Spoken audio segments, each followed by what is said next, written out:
B'siyata d'shmai, we're going to learn Shabbos Daf Pei Beis. We're going to start 3 lines from the top of the Amud. Says the Gemara, Omar le Rav Huna le Rabba Berei. Rav Huna said to Rabba his son, Mai ta'ama lo yishchiches kamei Rav Chizda. Why are you, Rabba, not more frequently by Rav Chizda? Go and learn from Rav Chizda. The mechadadin shmaitzei, because his teachings are very sharp. It's worth your while. Omar le. So he answered him. Rabba answered back to his father, Rav Huna, Mai eze legabe. Why should I go to him? T'chiyazilna legabe. When I do go to him, to Rav Chizda, moisev li b'mile de'alma. He just teaches me mundane matters. He doesn't teach me Torah. And he gives some examples of what Rav Chizda taught him. Omar li told me, Man da'aya lebeis hakisei. Somebody who goes to relieve himself in the bathroom, in the Beis HaKisei, lo yileisev behedya. He shouldn't sit down quickly and forcefully. V'lo litrach, nor should he strain himself too much when relieving himself. Lo litrach tfei, dehai karkashta, because the rectum, atlas shinei yosiv, is suspended on 3 tooth-like muscles. Dilma mishtamte shine de karakashta. If you either sit down too forcefully or you push too hard, then you might dislodge those tooth-like muscles from the rectum, v'osilide sakona, and it could be dangerous. And that's what he taught me. Omar lei. So Rav Huna said to Rabba his son, Hu osik b'chaya de briasa. Rav Chizda was engaged in people's lives. Vat omras b'mile de alma, and you're saying it's mundane matters. Kolshkein zilil gabe. All the more reason that you should go and hear his words of wisdom. Continues the Gemara. Hoyu lefonov tzroyer v'cheres. If a person has in front of him a stone and a shard of broken earthenware, which one should he use? Rav Huna Omar mekaneach b'tzroyer. He should rather use the stone. Ve'ein mekaneach b'cheres, and you should not use the cheres. And the reason you shouldn't use the cheres is because it's dangerous. You rather use the tzroyer, even though we're talking about Shabbos, and it's muktzah. Nonetheless, he's got no other option. Rav Chizda Omar mekaneach b'cheres ve'ein mekaneach b'tzroyer. Rav Chizda says rather use the cheres, which is called a kli, it's called a utensil, and is not muktzah on Shabbos, but rather you should not use the stones which are muktzah. Meisvei, we're asking from a brisa. If somebody's got in front of him a stone plus and a shard of earthenware, broken earthenware, it says explicitly that you should use the cheres and not the tzroyer. And this is contradicting what Rav Huna said. Tiyufta to Rav Huna, is this going to be a question, a refutation against Rav Huna? Says the Gemara, Tirgum Rafram bar Papa Kamei Rav Chizda Aliba de Rav Huna. Rafram bar Papa said in front of Rav Chizda, I'll explain to you how Rav Huna can explain this. But Oigne Kalim, that the Brisa is talking about the cheres, which is not dangerous to use. What is that? If he's using the rims of utensils, and these rims don't have the sharp edges, and therefore it's not dangerous. And here the Gemara is only discussing the danger of cutting oneself, not discussing the dangers of witchcraft, and the Rishonim discuss what happened to the risk of the witchcraft. Continues the Gemara, Hoyu lefonov tzroyer va'asovim. If somebody's got in front of him either a stone or grass, which one should he use? And we're going to explain the Gemara like the Ritva does, that we're talking about during the week now, not Shabbos. Rashi brings from his Rebus that brings the sugya of Shabbos into here, but it's quite complicated. We're going to learn the Gemara like the Ritva. Rav Chizda Rav Hamnuna. There was an argument between Rav Chizda and Rav Hamnuna. Chad Omar mekaneach b'tzroyer. One said rather use the stone, ve'ein mekaneach ba'asovim, because the sharp blades of the grass could cut a person, and therefore it's dangerous, and rather use the stone. V'chad Omar mekaneach ba'asovim, and the other opinion was rather use the grasses, ve'ein mekaneach b'tzroyer, and do not use the stone, because of the rough edges of the stone could cut a person. Asks the Gemara Meisvei, Hamekaneach b'dovo sha'uru sheiletes boy, shinov hatachtoinos noishreis. If somebody wipes himself with any flammable substance, namely grass, then the teeth-like muscles holding up the rectum, as we discussed before, they could become dislodged and it could be dangerous. So how can you suggest to use grass to wipe oneself? Says the Gemara Loi Kasha, Ha belachin, ha b'yaveshin. Moist grass is not flammable, and therefore there's a possibility of using it to wipe oneself. It's only the dry grass where it's highly flammable and therefore should not be used to wipe oneself. Continues the Gemara. Hanitzrach lifnois ve'eno nifne. If somebody needs to pass his bowels and he doesn't, Rav Chizda v'Rav Hina. Chad omar ruach ra sheiletes boy. One says that foul breath will get hold of him. V'chad omar ruach zuamo sheiletes boy. And the other one says that perspirational odor will overcome him. Tanya command omar ruach zuamo sheiletes boy. There's a brisa that explicitly says, like the opinion that not passing one's bowels when one has to causes ruach zuamo, causes perspirational odor. The Tanya, because it says in a brisa, hanitzrach nekovov v'oichel. If somebody needs to pass his bowels and he doesn't, and he eats, he continues eating, doime letanuru sheisikuhu al gav aforoi. It's similar to an oven that's already been lit, and now there's just ashes there, and now before moving away, clearing away the ashes, he ignites the oven again. Because it's like a person who ate, and now he's got to pass the bowels to get rid of whatever's left before eating again.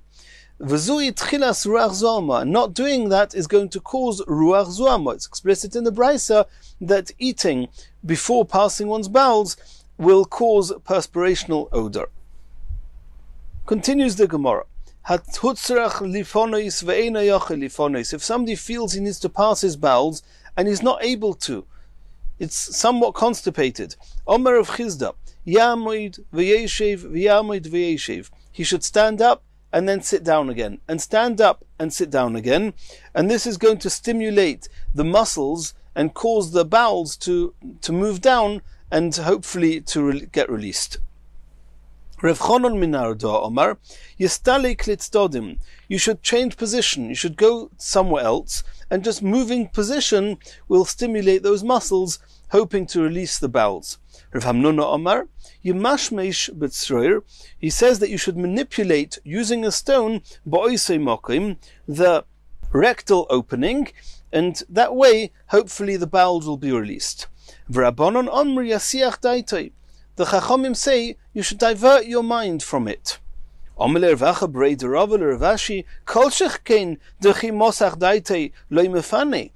more so if you're going to divert your attention from what you're trying to do to pass the bowels, that's not going to make it any easier, it's going to make it worse. You won't be able to pass the bowels at all. Omer Lei said to him, I'll tell you what we meant. Not that you should divert your mind from what you're doing, rather yasiach daiti midvorim achirim. Divert your mind from any other distractions and be totally focused on passing the bowels, and that would help the bowels become released. Omer of Yirmiyah Medifta, Ledidi Chaziliyahu Taya. I saw this Arab, Dekom v'Yosef, he stood up and sat down, Ad the Shofach Kekadera, until the excrement poured out of him as if one was pouring something out of a pot, and it easily got released and it all poured out. Continues the Gemara, Tonu Rabbanon, Hanichnas lesudas keva, somebody who wants to go into a fixed, formal meal, and it's inappropriate for him to have to leave in the middle of the meal to relieve himself. Yehalech yud pa'omim shel arba amos. He should walk 10 times 4 amos. He should walk 4 amos and try and relieve himself. Walk another 4 amos, try and relieve himself. When you've done that 10 times, you can be sure that the bowels are, the system is clear, and you can go into the meal and not take the risk of having to leave in the middle. V'omri lo, and others say, not 10 times walking 4 amos, rather dalet pa'omim 4 times shel eser amos. You should walk 10 amos and then pause and try and pass whatever bowels there are to pass. Walk another 10 amos and do the same. V'nifne, and you should pass the bowels. v'nichnas v'yeshiv v'mekoma, and then he should go into the meal and sit on his place, and he can be sure that he's not going to be disturbed by having to leave to relieve himself in the middle of the meal. Says the next Mishnah, cheres, how much earthenware shards, a piece of broken earthenware, does one have to carry out on Shabbos in order to be chayiv? So there's going to be three opinions in the Mishnah. Kedei litein bein potzim lechaveroi, a person that's piling up slats or beams or whatever he's trying to pile up, and they're not exactly the same size and shape, and there's little areas, little spaces between one and the next, and if he's just going to continue piling up, the weight of the upper beams are going to force the lower beams into those gaps and make them bend. Therefore, he puts little pieces of earthenware between the slats in order to keep them level and straight. Then the size of these cheres that you put between the slats, that's called significant, and carrying that on Shabbos, you'll be chayiv. Divi Rabbi Yehuda, that's the opinion of Rabbi Yehuda. And that's the smallest amount of the three opinions we're going to mention in the Mishnah. Reb Meir Omer, Reb Meir says, Kedei lechatos boes ha'or, as much earthenware as you need to be able to to pick up a glowing coal, that's what's called significant, and if you carry that on Shabbos, you'll be chayiv. Rabbi Yossi Omer, Kedei lekabel be'revius. Rabbi Yossi says, if you can contain in this broken piece of earthenware a revius of water, that's significant, and carrying it, he'll be chayiv. Omer Reb Meir, afal pi she'ein raya ledavar, zeicha ledavar. Reb Meir says, I don't have absolute proof to my opinion that a significant earthenware kli or piece of earthenware is one that you can pick up a glowing coal, but I do have an allusion to it from a posuk. It says in the posuk in Yeshaya, Lo yimotzei b'mechitosoi, and this is a curse that was given to Klal Yisrael, that you will not find within the walls that are going to come crashing down, within its pieces, you will not find cheres lachtois eish miyokud. You won't even find a piece of earthenware with which to pick up a glowing coal. So you see from there that a piece of earthenware that can lift a glowing coal is significant, and that's why they were cursed that they would not find such a piece. Rabbi Yossi says, Misham Raya, are you bringing a proof or an allusion from there? We'll look at the next words in the pasuk. The next words in the pasuk are V'lach soif mayim migove. Nor will you find a piece of earthenware to scoop water from the hole. So you see that even the size of an earthenware to scoop up water is also significant. And that's what Rav Yossi said, that the shiur of earthenware is to scoop up a revius of water. Says the Gemara, Iboilahu, shiura de Reb Meir nofish or shiura de Reb Yossi nofish. Which is larger, a piece of earthenware that can contain a revius of water, or a piece of earthenware that can pick up a glowing coal? Says the Gemara, Mistabra, logic would dictate that shiura de Reb Yossi nofish, that it's the amount of earthenware you need to hold the revius is much larger, because to hold a very small glowing coal does not need a very big piece of earthenware.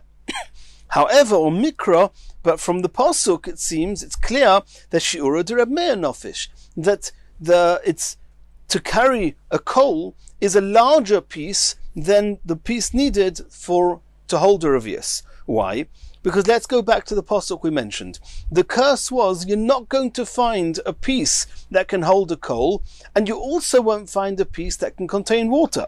The Yisol Kedaitoch, says the Gemara, Shi'ura de Rabbi Yossi nofish, that holding water is the bigger kli than Layit la b'mono zutra, v'hodo layit la b'mono rabba. Does it make sense to first give a curse that you're not going to find a small piece of earthenware, and then to say you're not even going to find a big piece of earthenware?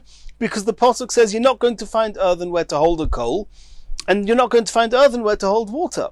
And if lifting coal is the smaller of the two, then how do you read the pasuk? You won't find a small piece and you also won't find a big piece. That doesn't make sense. So from the pasuk it's clear that lifting up the coal is a bigger piece and lifting up the water is a smaller piece. Says the Omar Abaye says, Masnisen Nami, even the logic that you thought in the Mishnah says as much as you need as much as you need to lift up a coal, and you took it for granted that logic dictates that a very smaller piece of earthenware is enough. No, the Mishnah is talking about lachtis eish miyakida gedola, to take out a piece of earthenware that can lift up, that can pick up even a very small coal. But if you're trying to take a very small coal from a very big fire, then you can't get so close, you're going to burn yourself. So therefore you need a larger piece of earthenware even to take out a very small coal, and that's what the Mishnah is talking about. And therefore even in the Mishnah we can understand that the piece of earthenware needed to hold the coal is the biggest of all the shiurim, of all the measurements mentioned in the Mishnah. Continues the Gemara. Rabbi Yosi Omer Mishom Raya. Rabbi Yosi asked a good question to Reb Meir. You, Reb Meir, tried to bring proof from that curse, that the fact that the curse was you're not going to find an earthenware that can pick up a glowing coal. So you see that earthenware to pick up a glowing coal is significant, and that was proof, or at least an allusion to Reb Meir's understanding that carrying a piece of earthenware that can lift up a glowing coal is chayiv on Shabbos. But Rav Yosi asked a good question, that the next words in the Mishnah says that nor will you find a piece of earthenware that can scoop out the water from a hole. So you see that even earthenware to scoop out water is significant, and that's smaller than the amount of coals you need to lift up a coal. And that's a very good question. So how can you, Reb Meir, bring proof from there? There's proof to me that even just enough water, even a piece of earthenware that can carry water is already big enough to be a significant carrying on Shabbos, to be chayiv. That was Rabbi Yosi's question to Reb Meir, and it's a very big question. Shapir ka'omalei Rabbi Yosi Reb Meir. Rabbi Yosi asked Reb Meir a good question. How's Reb Meir going to answer it? Says the Gemara of Reb Meir, loy mi boya ka'oma. Reb Meir is going to explain the pasuk a bit differently. Reb Meir agrees, as we said before, that the end of the pasuk, referring to the earthenware that will scoop water, he agrees that that's a smaller shiur than the piece of material, the piece of earthenware needed to pick up the coal. He agrees with that, but that doesn't yet mean it's significant. What the pasuk meant to say was, "Loi mi boya midi dechoshiv leinish, deloi dishtakach." Not only will you not find that big piece of material, that big piece of earthenware that you can lift up a coal with it, which is something significant in people's eyes, elo afilu midi deloi choshiv leinishi, even something which is so small that's insignificant to the eyes of people. For example, a piece of earthenware that can lift up, that can scoop out some water, even that you won't find. So the pasuk does mention it, but you can't bring proof from the pasuk that it's significant. The pasuk's trying to say that even something insignificant you won't find. Hence, in the pasuk, it would seem, according to Reb Meir, that the earthenware used to take out water is insignificant, and therefore Reb Meir brings an allusion in this pasuk to his opinion that only earthenware the size that you can pick up a coal is significant enough that if you carry it on Shabbos, you'll be chayiv. Hadron aloch hamoitzi yayin. Baruch Hashem, we've finished. We're going to do Chazorah on Perek hamoitzi yayin, and we have to start the next Perek, Omer Rabbi Akiva. Before we start the Mishnah and the first sugya in the Perek Rabbi Akiva, I'd like to make a short introduction just so that we should have some clarity of the concepts that we're going to be discussing. We know in the Torah there are different sources of tumah. There's mace, a dead person is matame, zov, zova, yoiledes, nevela, a sheretz. These are all different types of sources of tumah. And then there's many other things like people, clothes, food items, different levels of food items. There's chulin, truma, kodesh, that will become tomei by coming in contact with a source of tumah, by touching it primarily. If you touch a dead person, you touch a nida, you touch a sheretz, then providing that the particular thing that touched the source is able to receive the tumah from that source, it will become tomei by touching. And then there's another bracket where it's not touching, it's lifting. If you lift the tumah, and that you could have caused a tumah to be lifted without necessarily touching it directly. That's called tumas maso. not all sources of Tomei are metame if one lifts them. Nida, Nevela, Zov and Zova, they can transfer Tumah to something that carries them. And then there's another type of Tumah, it's called Hesed. What happens if the Tumah moves without necessarily touching it directly, but moves other items or people? That's called Tumas Hesed. Zov, Zova or Nida, if they move some other items, it could cause those items to become Tomei. We'll see, there are many different conditions, but that's a form of transferring Tumah, is if the source of Tumah moves or lifts the recipient of the Tumah.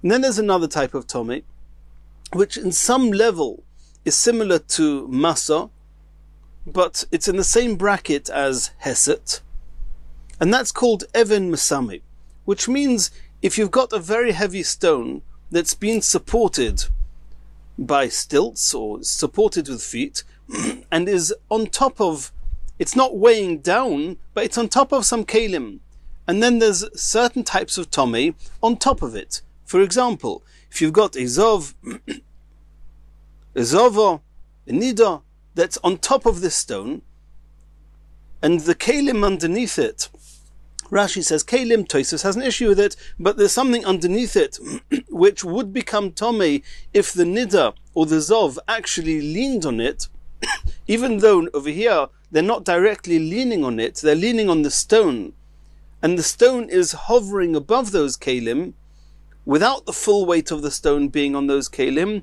There's a chiddush that's called Even Mesame. It's learnt out from a pasuk that anything that's underneath a Zov or similar type of Tumah, then the Tumah can be transferred to what's underneath this stone. So we have Maga, Masa, Even Mesame, Hesed, and Oihel. In the case of Tumas Meis, if you're in the same room as the Tumas Meis, even if you don't go anywhere near it, you can still become Tomei. And all those are halachas min ha-Torah. Now the Gemara says that avodah zara, an idol itself, min ha-Torah, there's no Tumah. It's not a source of Tumah. However, the Chachamim said that even avodah zaras have the halachas of a source of Tomei. And they learnt from psukim, the hints from different psukim. It's not explicit in the psukim because min ha-Torah avodah zara is tahir. But there's 3 psukim in Tanakh which compare avodah zara on some level to a source of Tumah, and the Chachamim learned from that some different halachas. What are the 3 psukim that avodah zara is compared to? So there's one pasuk the Gemara brings, Lo sov yisoyevu el beisecho, v'yiso cherem kamoihu, shaketz teshakatzenu v'sayev tesavenu kicherem hu. The pasuk compares avodah zara to shaket teshakatzenu, which is that you should utterly abominate avodah zara. And the term shaket teshakatzenu is similar to shkotzim, to the tumas sheretz. So the Chachamim said that if the fact that Torah says you need to abominate avodah zara, the same term is used for certain abominable creatures, so we see that it's alluded to in the psukim that there's a concept similar to tumas sheretz that applies to avodah zara. There's another pasuk. The pasuk says, Tizreim k'moy dova. You should cast away avodah zara as one would cast away a nida. Say toimar loy. The pasuk says, tell avodah zara, go out. So here the pasuk Tizreim k'moy dova compares avodah zara to tumas nida. So the Chachamim said there must be some halachas midrabanon that we're going to compare avodah zara to nida. And then there's a third pasuk, which we're going to see only on Daf Pei Gimel. The Gemara there says there's a pasuk that says Vayashlech es afora. They spread out the ashes of the avodah zara, the dust of the avodah zara, al kever b'nei adam, onto the graves of the people that served it. And the fact that the pasuk says that they would spread out the dust onto the graves, it seems there's some comparison here between avodah zara and tumas meis. So the Chachamim said there's some halachas we're going to learn from tumas meis to avodah zara, again only midrabanon. So now in these 3 categories, tumas nida, tumas sheretz, and tumas meis, they each have a kula and a chumrah, amongst others. We're just being very general here. For example, tumas nida has a chumrah that sheretz, for example, doesn't have, and that is tumas masa and tumas even masami. As we said before, those are unique to nida. But nida has a kula that, unlike some other forms of tumah, that even part of a source of tomei is also able to transfer tomei, but part of a nida, if you had a nida and a limb was severed from this woman who's a nida, that limb would not contain any halachas of nida. It's called a vorim. A limb of a nida is not tomei nida. In the case of sheretz, there's a kula there. There's no tumas masa. There's no tumas even masami. If a sheretz is on top of this heavy stone, what's underneath it will not be tomei. Lifting a sheretz will not be tomei. Will not make the person that lifted it tomei. However, there's a chumrah by sheretz, and that is that the amount of sheretz that you need in order to transfer tumas sheretz is as small as a lentil, a dosha. Other tumas need much more than that. That's the chumrah, or that's the kula of tumas meis, that tumas meis is only metame if you have a kazayis of a meis, not if you just have an adosha. There's a chumrah by tumas meis, and that is tumas oihel, which is if you're in the same room, under the same covering as a mace, then the person who's under the same roof as the mace will become tomei. That's tumas oihel. Now, with all these halachas we've mentioned, we now have to determine the tumah midirabonon that avodah zarah is given. What halachas are we learning from nida? What halachas are we learning from sheretz? What halachas are we learning from mace? Are we learning kulos or are we learning chumras? That's going to be the discussion of this Mishnah until the following Mishnah. Says the Mishnah inside, Omar Rabbi Akiva, Minayin la avodah zarah shemetamei b'masa. What's the source that avodah zarah is tomei b'masa? If you carry an avodah zarah, even if you don't touch it directly, it's just carrying it, it's going to be tomei. Says the Mishnah, Kenida, we learn it out that it's tomei like nida has tumas masa. Shenemar, as it says in the pasuk, Tizreim k'moi dava, you should disperse them, you should spread them away, you should cast them away like a nida. Say, toimar loy, and say to the avodah zarah, go out. Ma nida metame b'masa, af avodah zarah metame b'masa. In the same way as there is a concept of tumas nida, of tumas masa by a nida, and that's min ha-Torah, so too there's a tumas masa by avodah zarah, and as we've said, it's only midirabonon. Says the Gemara, Tanan Hosam, we learned in a Mishnah, and this is a Mishnah in avodah zarah. If somebody's home was adjacent to an avodah zarah, v'nofal, and this wall fell down, also livnoisa, you're not allowed to rebuild this wall. Since you're sharing this wall with avodah zarah, it is also to benefit to avodah zarah in any way. Building this wall is a benefit to avodah zarah and is also. Ketzad yaseh, what should he do? What can he do? He can go into his own rishus 4 amos, and it's interesting because the Gemara uses 4 amos. The other Rishonim, the Ritva says, and the Rambam seems to say that it's lav dafka 4 amos. Just make sure that you're not building a wall that the avodah zarah are going to benefit from. But Rashi seems to take the 4 amos very literally, and 4 amos away from the avodah zarah, uboine, and there you can build your wall. And the Mefarshim discuss that if you're going to leave a 4 amos area open next to the area of the avodah zarah, and the avodah zarah are now going to gain from the extra 4 amos, you're not allowed to do that either.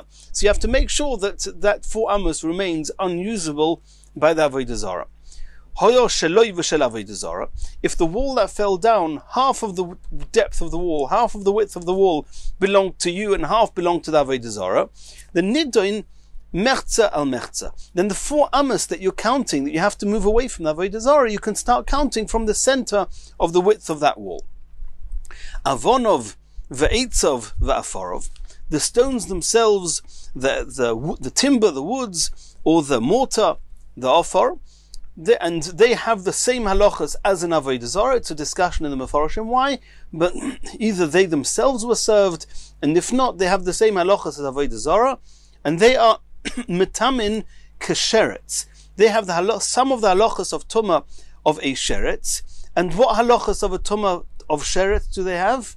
No halachas of tumah, because the sheretz is not tomei b'masa at all. Shene'ema shaketz to shakatzenu. Avodah zarah is compared to a sheketz, to an abominable.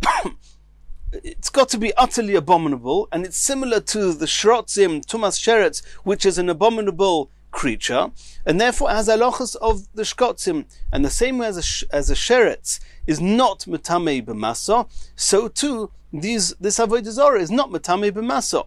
That's the Tanakama of the Mishnah. Rabbi Akiva Omer. Rabbi Akiva, and we know this Rabbi Akiva from our Mishnah already. Kenida, he says, don't compare avodah zarah to a nida. Compare the avodah zarah. Don't compare the avodah zarah to a sheret. Sorry, compare the avodah zarah to a nida. Shenemar, as it says in the pasuk, tizreim k'moi dova, that you should cast away the avodah zarah like you cast away a nida. Ma nida metami b'masa. In the same way as nida is metami b'masa, af avodah zarah metami b'masa. Avodah zarah is metami b'masa. So at this point we have a machlekes Tanakama and Rabbi Akiva whether we compare avodah zarah to sheretz and there's no tumas masa, or do we compare avodah zarah to nida and there is a tumas masa.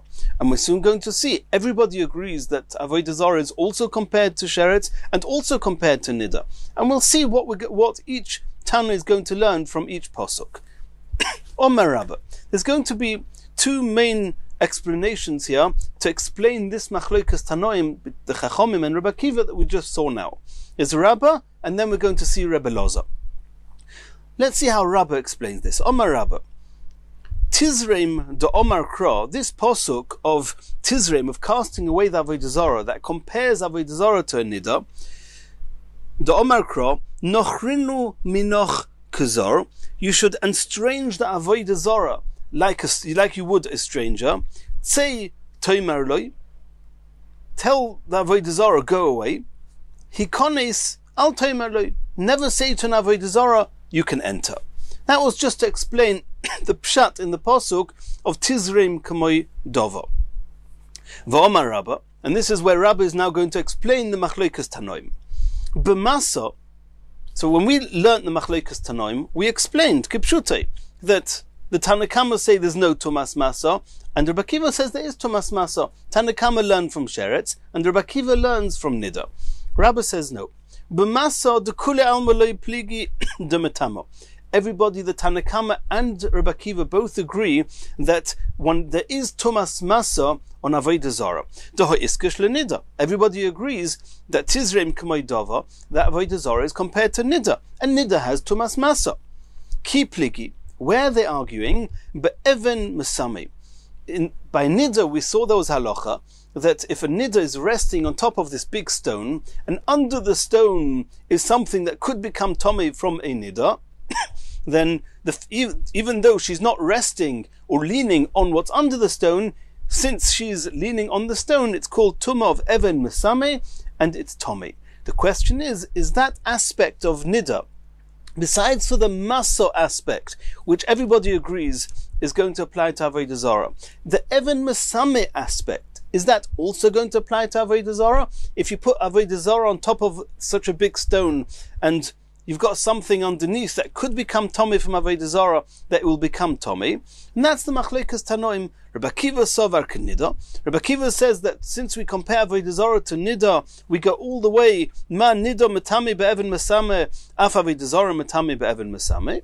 Rabbanon Tzavri, the Tanakama argue, and they say kasheretz. In this aspect, we learn from sheretz. Ma sheretz loy metami be'even mesame, af avodah zarah loy metami be'even mesame. That's how Rabba explained the machlokes Tanoim. Asks the Gemara, and we're all still in Rabba. Ule Rabbi Akiva, according to Rabbi Akiva, lemai hilchasa iskash l'sheretz. According to Rabbi Akiva, that we learn now Tizreim k'moi dava, that avodah zarah is compared to nida, not only for masa, but even for even mesame. Then what does the pasuk that compares avodah zarah to sheretz tell Rabbi Akiva? Says the Gemara, when we're not talking about the Avodah Zarah directly, but we're talking about something that serves Avodah Zarah, and that something that's serving Avodah Zarah, is that Tomei? Says Rabbi Akiva, no, there's no Tumas Masa, and of course there's an even more so, there's no Tumas Even Masame on the Meshamshe Avodah Zarah. Why? Because it's like Sheretz. And in that aspect we compare Avodah Zarah to Sheretz. Ularbonon lemay hilchasa iskish lenida. What did we say? According to the Tanna Kama, they compare Avodah Zarah to a nida lemasa, for Tumas Masa, v'loiksha rachmona lenevela. Because according to the Chachomim, we learn Tumas Masa from nida, and Even Masame is not Tomei, because the Rabbanon learned that aspect from Sheretz. So the Gemara is asking, instead of comparing Avodah Zarah to Nida and to Sheretz, and to learn Masa from Nida, and the Ptur of Even Masame from Sheretz, why doesn't the Torah of Loiksha Rachmona Lenevela, why does the Torah not compare Avodah Zarah to Nevela? And Nevela has Tumas Masa, does not have Tumas Even Masame, so just compare Avodah Zarah to Nevela and we'll know both these halachas. Says the Gemara, Enoch Hanami, the Torah could have done that, but there would have been something missing. We need the Torah to tell us that Avodah Zarah is compared to Nida. Why? Eloma Nida she'eino le'ivorin. There's a kula by Nida, and that is that if it's Aver, it's just a single limb of a Nida, there's no Tumas Nida. If you put a limb of a Nida on top of an Even Masame, what's underneath it is not going to become Tomei. That's according to those who say that Even Masame according to everybody, Nida has Even Masame. So just having a limb on top of the Even Masame will not make anything underneath it Tomei. So to Avodah Zarah, if you have Avodah Zarah on top of an Even Masame, or for the matter of fact, any Avodah Zarah that you just have an Aver, you just have part of the Avodah Zarah, you don't have the whole Avodah Zarah. You just have a limb of the Avodah Zarah, a small part of that's broken off, or we'll see in the Gemara in Daf Pei Gimel exactly what it means, but a limb of Avodah Zarah will not have any Tomei whatsoever. Not Masa, and not Even Masame, and not any Tomei, because we learn this out from Nida. And had we compared Nida, if we had compared Avodah Zarah just to Nevela, then we wouldn't know this kula. That's why the Torah has to tell us that Avodah Zarah is compared to Nida. Af Avodah Zarah eino leivorim. Asks the Gemara, Elohad boy Reb Chama bar Guria. Reb Chama bar Guria asked a question, and again we're going to see this more in detail on Daf Pei Gimel. Avodah Zarah yeshno leivorin or eino leivorin. He asked it as a question. We know that Nida is not Tomei le'ivorim. It's only the woman, the whole woman. A woman is not Tomei Ivorim. But Reb Chama bar Guria asked, is there a halacha of Ivorim by Avodah Zarah? The Gemara says, why is he asking? Tifshat le'miha. Why don't you bring proof to here? L'Rabbanon eino le'ivorim. We just now said that according to the Rabbanon, they compare Avodah Zarah to Nida to teach us this halacha that it's not le'ivorim. So what's the question? Says the Gemara of Achabar Guria Libeder Bakiva Boila. According to Rabbi Akiva, he compares Avodah Zarah to Tomei not only for Masa, but even for Even Masame, as we saw before.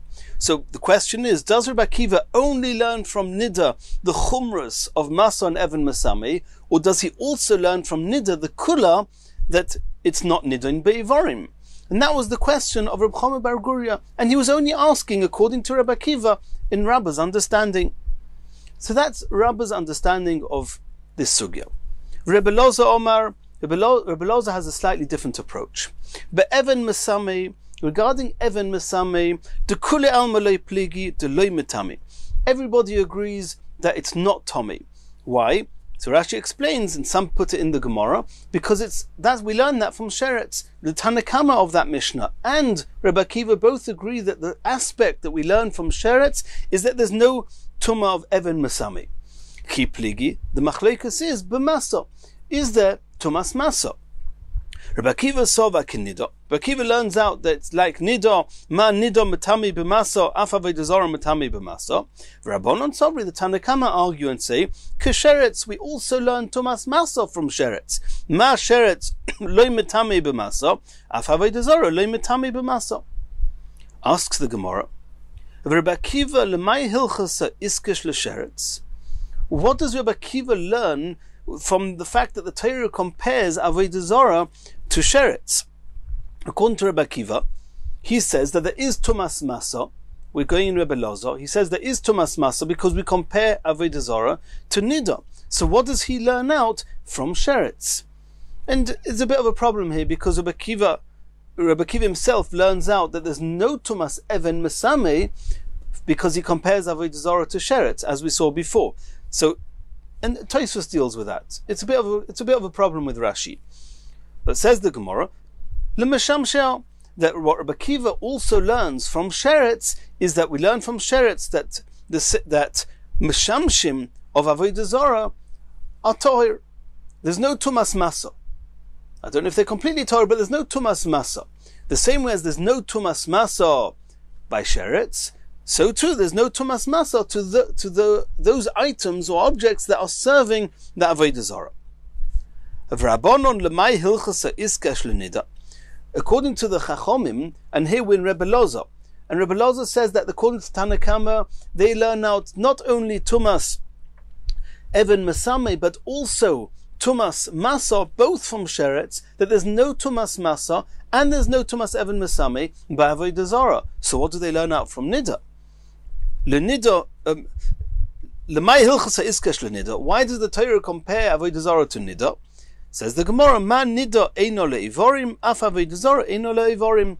Similar to what we saw before, that he learns out from nida a kula that avodah zarah is not going to be tomei by ivorim.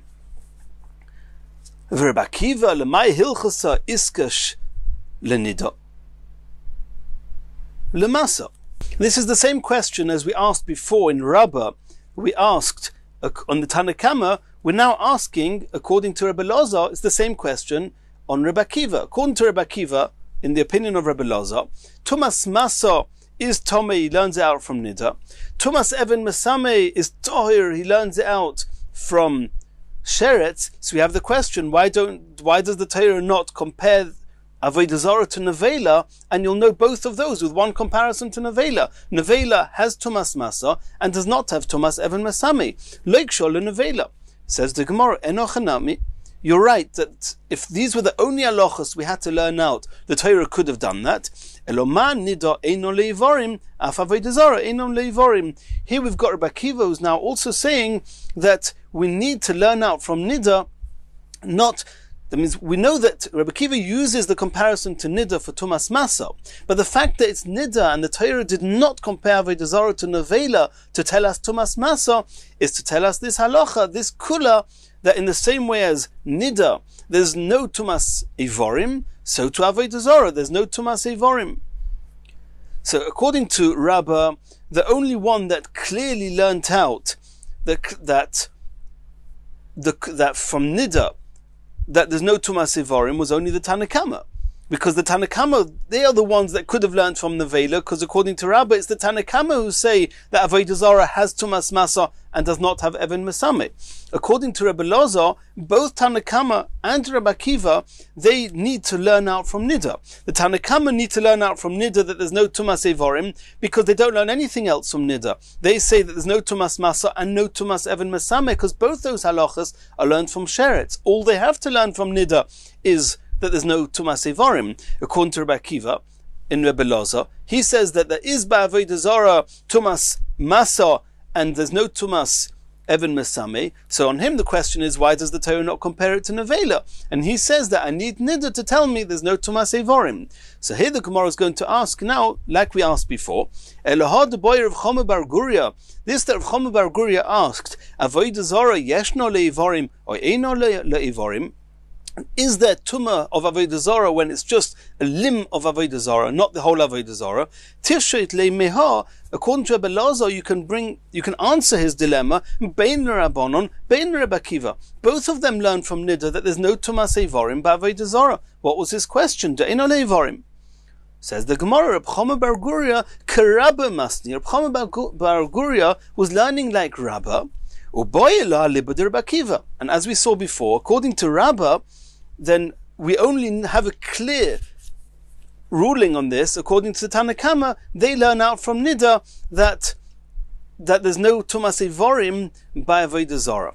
But according to Rabbi Akiva, we don't know if he learns l'kula from Nida that there's no tumas evarim, and that was of Chama bar Guria's kasha. But indeed, according to Rabbi Lazar, there's no room to ask such a question, because according to both Tanoim, also Tanna Kama, also Rabbi Akiva, we learn from Nida that there's no tumas evarim by avodah zarah. Emir Hashem, in the next shir, we'll continue from here.